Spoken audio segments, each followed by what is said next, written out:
خب از آخرین مراحل تستنی شما تستای مروری هستش که مشاور شما به شما یک برنامه‌ای داده و تو اون برنامه قطعاً یه سری بازه‌های مروری رو براتون مشخص کرد. حالا شما طبق اون بازه‌هایی که مشاورت مشخص کرده میتونید تستاتو بزنید.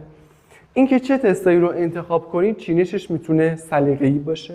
شما میتونید از تستای ضریب‌دار استفاده کنید یا میتونی رندوم یه سری تست انتخاب کنی یا اون تستایی که شما نشاندار هایلایت کردی. حالا تستایی بوده که سخت بوده، نکته‌دار بوده، هر چیزی بوده شما مشخص کردی، پس میتونی طبق اینها تستات رو تعیین کنی.